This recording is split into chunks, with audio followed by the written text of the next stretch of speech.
এই যে দেখতে পাইতেছেন এখন বাজে সৌদি আরবের রাত 4টা 4:30টার মতো।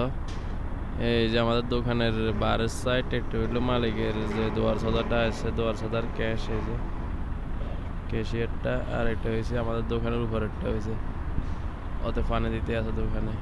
এই যে আর একটা হয়েছে B11, তারপরে যে এটা হয়েছে এই সাইডেরটা চাল ভাই রাতের 2:30 বাজে পানি দিতে হয়েছে। এই যে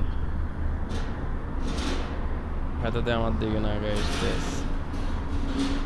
তো হলো রাতের 2:30 বাজের অবস্থা। এই যে একটা গাড়িও না, এটা হইলো হ্যাঙ্গারির গাড়ি, যেটা তলব দেয় হ্যাঙ্গারির, ওইগুলো এলো অবস্থা। এতে মনে করছিল এত লাকি আনছি, এতে আমার সামনে আর আশায় খারাপ দিচ্ছে।